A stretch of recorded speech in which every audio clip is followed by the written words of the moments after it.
আসসালামু আলাইকুম ভিউয়ার্স, লন্ডনমালা ভয়েসের পক্ষ থেকে আবারও স্বাগত জানাচ্ছি। এখনকার যে সংবাদটি সেটি হচ্ছে অবৈধভাবে ডেলিভারি বা বিভিন্ন কোম্পানির হয়ে ডেলিভারি দেওয়ার অভিযোগে প্রায় 90 জনকে গ্রেফতার করেছে ইমিগ্রেশন পুলিশ। গত এক সপ্তাহে এই অভিযানে 1780 জনকে জিজ্ঞাসাবাদ করা হয়েছে। সেই সংবাদটি বিভিন্ন সংবাদ মাধ্যমে এসেছে এবং এ থেকে আমি একটু পড়ে শোনাবো। বিশেষ করে যারা অ্যাসাইলাম সিক করে এসব ডেলিভারি দিয়ে থাকেন তাদেরকেই টার্গেট করেছে পুলিশ।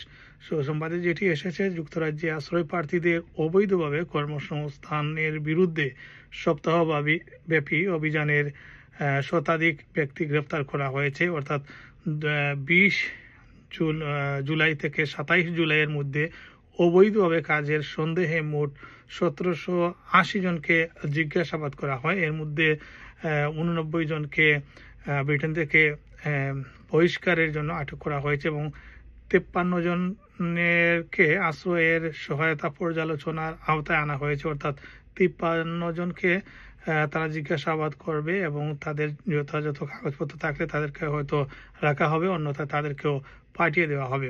হোম অফিস জানিয়েছে যে জাতীয় পর্যায়ে তীব্র অভিযানের সপ্তাহ চলছিল।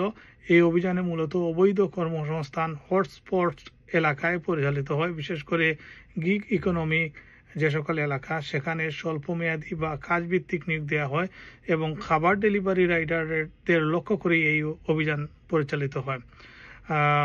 জানা যায় যে সীমান্ত রক্ষার জন্য অর্থাৎ হোম অফিস প্রায় 100 মিলিয়ন পাউন্ড বরাদ্দ দিয়েছে। এর মধ্যে 5 মিলিয়ন পাউন্ড অভিবাসন প্রয়োগকারী দলগুলোকে অর্থাৎ সংস্থাগুলোকে তারা দিয়েছে, যাতে আগামী মাসগুলোতে সব এলাকায় কর্মকর্তাদের উপস্থিতি বা তৎপরতা বাড়ানো হয়। আর ডেলিভারি প্রতিষ্ঠানগুলোর মধ্যে ডেলিভারো, উবার ইট এবং জাস্ট ইট জানিয়েছে তারা আগামী মাসগুলোতে রাইডারের পরিচয় যাচাই এবং জালিয়াতি প্রতিরোধে আরও বেশ ব্যবস্থা গ্রহণ করবে। ভিউয়ার্স, এই ছিল ডেলিভারি যারা দিয়ে থাকেন, যাদের কাগজপত্র নেই তাদের বিরুদ্ধে হোম অফিস যে অভিযান শুরু করেছে সেটি। আর কি হচ্ছে, পুলিশ যখন আপনাকে গ্রেফতার করবে সেক্ষেত্রে আপনার কি করণীয় উচিত সে সম্পর্কে আমরা একজন আইনজীবীর পরামর্শ। আসসালামু আলাইকুম সোহেল ভাই, আমরা ইদানিং বিভিন্ন জায়গায় দেখতেছি যে ইমিগ্রেশন রেড হচ্ছে, অনেককে ডিপোর্টেশন করা হচ্ছে। তো এইরকম পরিস্থিতিতে কেউ যদি পড়ে তাদের জন্য আপনারা কিভাবে সহযোগিতা করেন? হ্যাঁ, রাইটলি জাকির ভাই খুবই ইম্পর্টেন্ট একটা কোয়েশ্চেন করেছেন, যেটা আমাদের কমিউনিটির জন্য। কেউ যদি immigration enforcement agency UK border force দ্বারা আপনি অ্যারেস্ট হন অথবা যদি ডিটেইন হন, তাহলে ভেরি ইম্পর্টেন্ট টিপস, আপনি ফার্স্টলি কোনো স্টেটমেন্ট দিবে না ইমিগ্রেশন অফিসারের কাছে। জাস্ট আপনার আইডেন্টিটি পারপাসের লাগি আপনার নাম, অ্যাড্রেস, ডেট অফ বার্থ দিতে পারবা।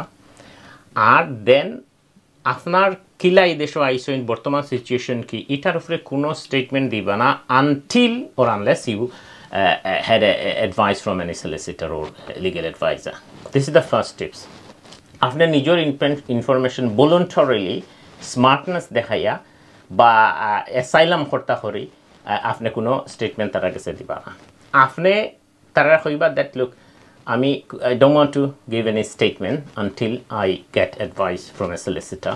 So তারা আপনারে সলিসিটর দিব, অথবা আপনার যদি সলিসিটর থাকে then you need to talk with the solicitor. আপনার সলিসিটর নাম, অ্যাড্রেস তারা দিয়া দেন আপনার সলিসিটরের কাছ থেকে অ্যাডভাইস নেওয়ার বাদে carefully you need to give your statements. Third tips যেটা বা অ্যাডভাইস, তারা অনেক সময় আপনারা অনেক ফর্ম দিব। আপনি কোনো ফর্ম না বুঝিয়া অথবা আপনার সলিসিটরের অ্যাডভাইস ছাড়া আপনি কোনো সাইন করবা না। ওয়াই? অনেক সময় কি হয়, যদি দেখা যায় আপনার কোনো আউটস্ট্যান্ডিং অ্যাপ্লিকেশন নাই বা আপিল নাই, দেন অথবা যদি দেখা যায় অনেক সময় অটোমেটিক ডিপোর্টেশন অর্ডার যেটা এলিজিবিলিটি থাকে, তো সেক্ষেত্রে অনেক সময় আপনারে ফ্লাইট ডিপোর্ট করার লাগে আপনার সব পেপার দিলেই বা আপনার সাইন করলেই বা তারা ট্রাভেল অ্যারেঞ্জমেন্ট করিয়া আপনার স্টেটলি ফ্লাইট দিলেই। So no sign any document without get advice, no statement to the police or the UK border agency. This is the important tips.